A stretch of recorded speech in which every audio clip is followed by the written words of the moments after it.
Football খেলায় লাল card খুবই common একটি ব্যাপার। আইন বহির্ভূত কর্মকাণ্ডের কারণে রেফারি ফুটবলারদের লাল কার্ডের মাধ্যমে বহিষ্কৃত করেন। তবে কোচদের জন্য লাল কার্ড একেবারেই পরিচিত কোনো ঘটনা নয়। রেফারির সিদ্ধান্ত নিয়ে অনেক সময় অসন্তোষ দেখান ডাগআউটে থাকা কোচরা, কিন্তু কখনো কখনো কোচদের আচরণ এতটাই আক্রমণাত্মক হয়ে যায় যে তাদের বিরুদ্ধে শাস্তিমূলক ব্যবস্থা গ্রহণ করা বাধ্যতামূলক হয়ে যায়। তাই 2019 সাল থেকে কোচদের জন্য লাল কার্ডের প্রচলন করেছে ফিফা। আমাদের আজকের ভিডিওতে আলোচনা করব টপ ফ্লাইট কিছু কোচদের লাল কার্ড খাওয়া নিয়ে। চলুন একে একে দেখে নেওয়া যাক কোচদের 5টি লাল কার্ডের ঘটনা। Number 1, Ronald Koeman. 2021 সালে কাদিজের বিরুদ্ধে একটি ম্যাচে লাল কার্ড দেখেন বার্সেলোনা কোচ রোনাল্ড কোম্যান। তুলনামূলক দুর্বল দল কাদিজের বিপক্ষে গোলশূন্য ড্র করার ম্যাচে একদম শেষ দিকে লাল কার্ড দেখেছিলেন কোম্যান। সেই ঘটনার শাস্তি হিসেবেই 2 ম্যাচ নিষিদ্ধ করা হয় তাকে।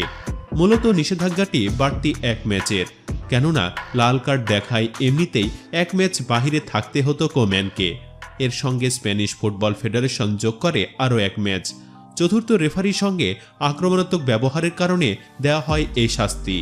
কাদিজের বিপক্ষে ম্যাচটির 65 মিনিটের সময় মাঝমাঠে কাদিজের খেলোয়াড়কে ফাউল করায় দ্বিতীয় হলুদ কার্ড দেখানো হয় ডি ইয়ংকে।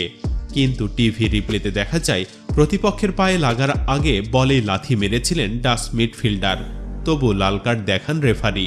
পরে ম্যাচের শেষ দিকে অনেকটা অযথায় হলুদ কার্ড দেখানো হয় বার্সেলোনার আরেক মিডফিল্ডার সার্জিও বুস্কেটকে।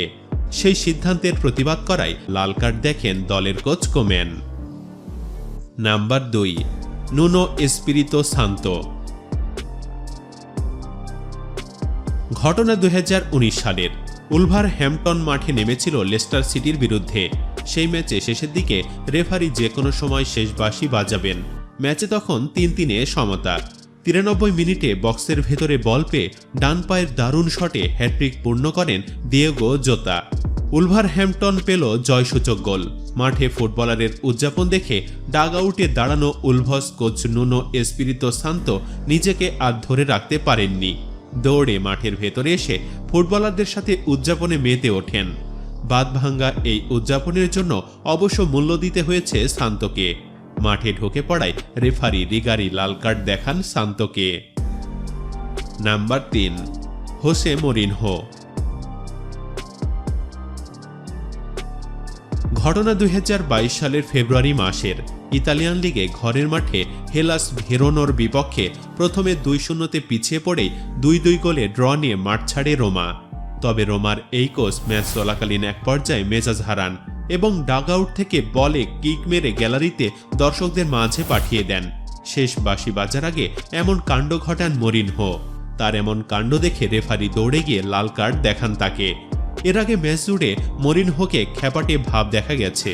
রেফারি সিদ্ধান্তে সন্তুষ্ট ছিলেন না ম্যাচ জুড়েই। পুরো ম্যাচে রেফারি লুকা পাইরেত্তোর সঙ্গে বেশ কয়েকবার বাকবিতণ্ডায় যুক্ত হন তিনি। তবে শেষ বাঁশি বাজার আগে নিজের মেজাজ হারিয়ে লাথি মেরে স্তাদিও অলিম্পিকের গ্যালারিতে বল পাঠান মরিনহো। এতে রেফারি তাকে লাল কার্ড দেখিয়ে বহিষ্কার করেন। নাম্বার 4, টমাস টুখেল ও আন্তোনিও কন্তে। ঘটনা এবছরের আগস্ট মাসের।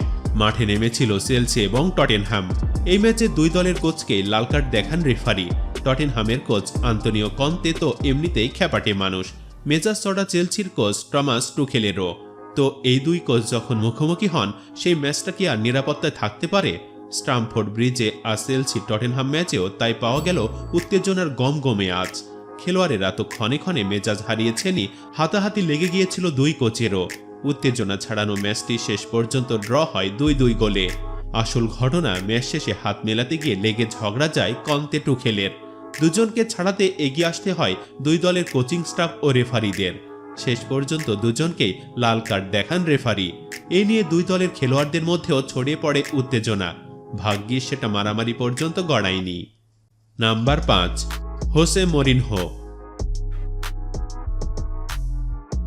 ঘটনাটি ঘটেছে সদ্যই। 13 নভেম্বর মাঠে নেমেছিল রোমা এবং তোরিনো।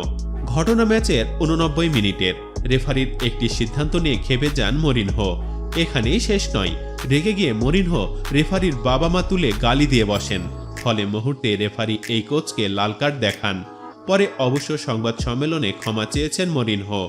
সংবাদ মাধ্যমকে মরিনহো বলেন, আমি যেটা করেছি তাতে লাল কার্ড প্রাপ্যই ছিল, আমি দুঃখিত। সুপ্রিয় দর্শক, কোচদের লাল কার্ড দেওয়ার এই সিদ্ধান্ত আপনি কি সমর্থন করেন? কমেন্ট বক্সে জানিয়ে দিন আপনার মতামত। ভিডিওটি ভালো লাগলে অবশ্যই একটি লাইক দিন এবং বেশি বেশি শেয়ার করুন। ধন্যবাদ।